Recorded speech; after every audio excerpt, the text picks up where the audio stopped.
Good morning, So, I just wanted to share my Devo with you, but then I was like, well, I could write out this whole thing, take a picture like I usually do, but Matt likes watching videos, like random videos.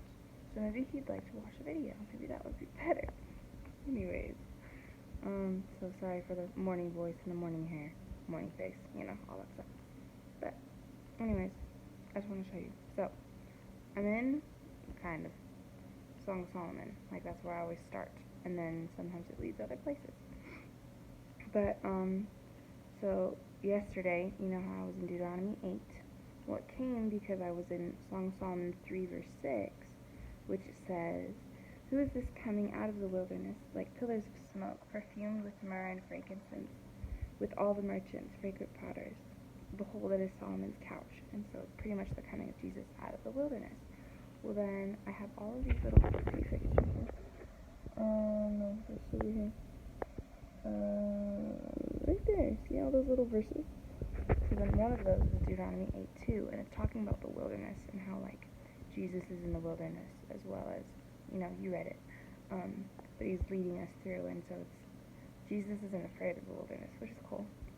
But anyways, I told you all that yesterday. So I just pick up from where I left off yesterday, and I'm reading through, and it's talking about how he's, like, coming on this palanquin, which is, like, the little, box, like the little throne thing that the kings would be carried around on by all their servants.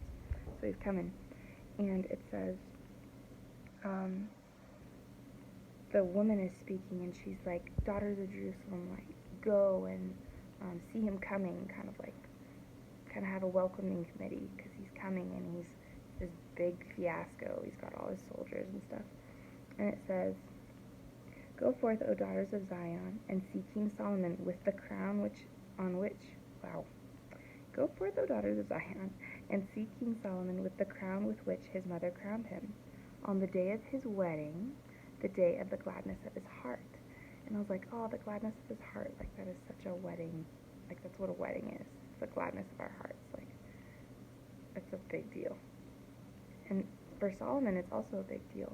And so obviously the second, like, behind the scenes meaning, it's Jesus. And this is Jesus' wedding, and we're the gladness of his heart. Stop it. I'm making a video, and you are not invited. No. I'm gonna get rid of this dog. Anyways, and so it says, on the day of the gladness of his heart, and then from previous studies, I have a little note on here that says, I don't know if you can read it, probably not. It says, "You bring joy to Jesus." And I was like, well, that's cool, because during prayer on Sunday night, I was reading Ephesians 1, and it's talking about how we have been adopted according to the good pleasure of his will, and how he delighted in adopting us as his kids. And a lot of the time, I just have this mentality that I'm kind of a burden to the Lord, and he had to save me because he had to save me. I mean, he did, but he did so gladly. Like, Isaiah says that it pleased the Father to bruise the Son. And that's just, for me, it's just like, oh, you kind of put up with me, but no, he delights in us. Like, we are the gladness of his heart. I was like, wow, that's intense. And so then I get on Blue Letter Bible, which is the best, like, Bible study app. Well, it's not an app. Well, I think it is, actually, but I just get on the website. I'm going to keep this video under 5 minutes. Anyways, and so I went there to that verse, and you can click on it, and it has all these, like, corresponding verses, that you cross-reference it. And so I just want to read you a few of those.